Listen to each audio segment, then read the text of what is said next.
making money is important, yes, but it's not as important as learning how not to lose money. Okay, straight into it. So our principle today is like an elephant. It's, I know it's got a silly little picture of an elephant there, but in essence, what we're looking at is we're looking at the oil market from the 30th of Jan. So last week, Thursday, it's at 2 p.m. Okay, so as soon as I spotted this, I made a note of it for you guys because it is something that I had a question about in the previous week. And so someone asked me, well, what is this concept of an elephant, or what does it mean? How do we execute it, etc., etc. Now, the simple answer is, or the simple answer to your question of what an elephant is, or hiding behind the elephant is, it's simply an iceberg order. Okay, some of you have heard of an iceberg order, some of you have heard of an elephant order, but in essence, it's just one big fat chunky order. Okay, so if this was to be our big fat chunky order, the market comes into this area. Okay, we're going to call this area $54. Right, the market comes into this area and someone is aggressively buying offers. Okay, so we have a very aggressive bid up in the market, lifting offers out of the way. Now, the minute that buyer lifts those offers out of the way, someone then reloads, okay, or puts more on offer at a similar or same price. Okay, so in essence, we get the process of reloading. In other words, someone at a specific price point or a few price points is providing liquidity to the market. Okay, now what's important in terms of differentiation between this and any other normal price action is that the volume is substantially higher. In other words, there's a very high degree of aggressive buying, but at the same time, there's a very high degree of aggressive selling. Okay, usually it's one or the other, i.e. an aggressive buyer and a passive seller, or an aggressive seller and a passive buyer. Okay, and ultimately that's what makes price move up and down. In this sense, what happens is we come to the same price point and there's a massive argument, just a big influx of volume traded in at one price. Okay, and that's what we call an elephant or an iceberg order. Now, on the next slide, we're going to discuss ultimately what iceberg orders are and why they happen. Now, again, like I always say to you guys, don't assume that I know everything. I've got now 7.5 years of experience trading in futures proprietary trading. But in essence, the understanding that I've developed over the years is that an iceberg order happens for similar reasons as why a VWAP holds. Okay, now when I was a broker, what was it, 9-10 years ago? In essence, we would have a client phone us, and the client would say to me, okay, look, I've got $1 million, $2 million, and I need this executed at best price. Okay, so what they mean by best price is I want you to beat the VWAP as best you can over a course of a day. Okay, and how it works is that if you beat the VWAP, all right, the number of prices or pips that you beat the VWAP at, right, you would obviously retain a percentage of that, okay, in terms of profit. So it's in the incentive of the broker to execute at best price possible and to make sure that at the end of the day, depending on what the VWAP's doing, whether it's sloping upward or downward, depending on what's happening, so long as you got a better price than that VWAP over the course of the day, the client was happy. More importantly, you'd be happy. Okay, why? Because obviously you're making money. All right, so this, in the same vein that the VWAP occurs, all right, this reason is that obviously the company or the firm or the institution that's wanting to execute the order wants to do it at best price possible. Okay, so it's similar with an iceberg. What in essence happens, there's a large order sent to an institution, and that institution is just trying to execute that order as best possible. Okay, now think of it this way. Imagine you had 10,000 lots in the oil, WTI. Right? You knew this order needed to be executed. There's a number of different ways brokers and institutions will execute those orders. Right? Some use a VWAP. Some will use an algorithm that will splice orders and trade them out over the course of the day. Some will use algorithms that will only execute orders when there's liquidity. Okay, and this is one of those cases when an institution has to, execute a very large order. Right? There's an algorithm that'll execute that when there's a sufficient amount of high liquidity being provided. In other words, if I need to sell 10,000 contracts, the moment I pick up that there's a sufficient amount of, buying coming into the market and liquidity being provided, I will then stand in the way and I'll start to provide that liquidity on the sell side. Okay, I'll take advantage of that momentum, of all that very aggressive buying to get my order filled over a series of hopefully one price. Okay, or sorry, one or a few prices. And that's the basic crux behind it. It's a utilization of liquidity, and that's why we get these elephants or iceberg orders. Okay, now, where it happens and when it happens, right, in my opinion, it's completely random. Right? Unless you know the institution that's going to execute it or the algorithm that's going to execute it, it is in essence completely random. Now you can see it on the footprint, so you'll be able to observe it at the end of the day. But very often, hiding behind the elephant is something you're going to probably see after the event has already begun.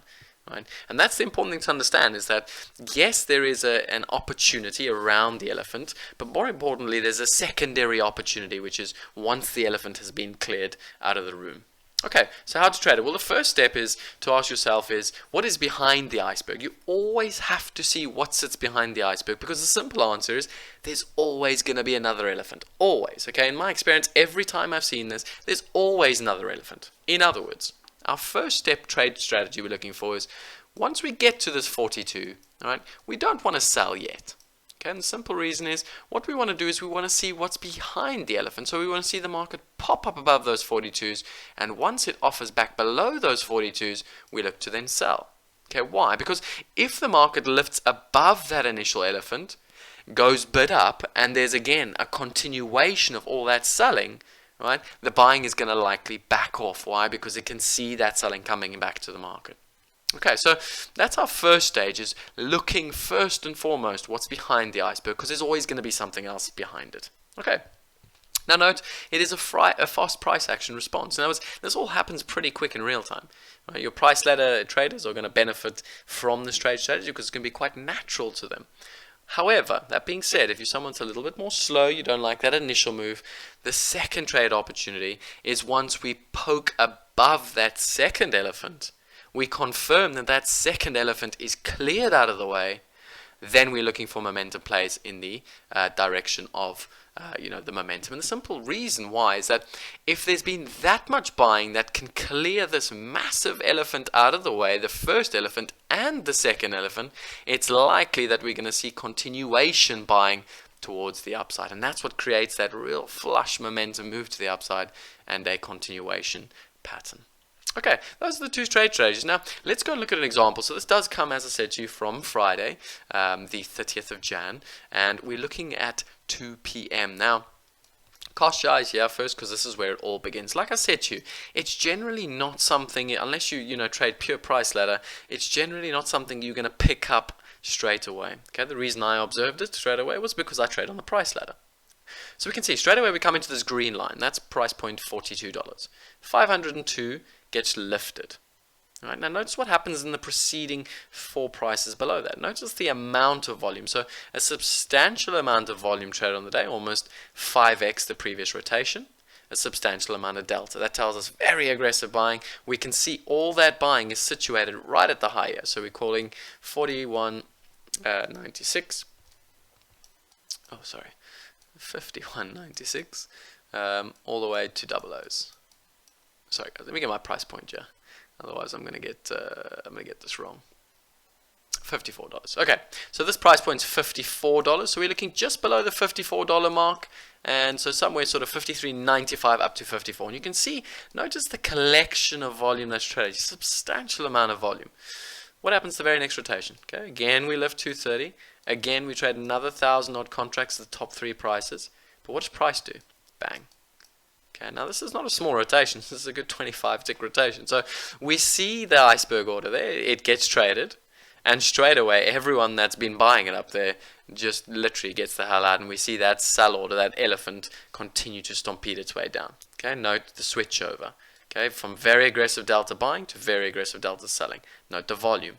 Okay, and this is the key. An iceberg has to be accompanied by high volume. There's no two ways about it. That is the principle about the trade. It's a higher amount of volume, both buyers and sellers being aggressive at the same price point. Okay, market then has a second attack. Okay, notice this time we left another 292. So at the same price point, we've done 1,000 lots. Again, notice what the price action does. Okay, very, very aggressive reversal. Again, another 20 tick splashdown, and then continuation. Market comes back up a fourth time. Again, we trade another 290 contracts, okay? So there must be a common theme here. Note how we've got 0502, 0238, 0292, 0290. In other words, you got one buyer coming in, he tries to lift the offer, instant reload market offers. Okay? In this case, for the first time now out of the 3 examples, notice how price closes on the high. So it doesn't get rejected like it did in example 1 and 2. And this tells us the shift's now come. In other words, we can see the buyer now starting to maintain those higher prices. Okay. Now, remember what I said, rule number 1. We do not touch this until the elephant has been cleared. Okay. So at this point, we haven't seen the elephant clear. We haven't seen what's behind it. We just know there's an elephant. Market gets above. What do we see straight away?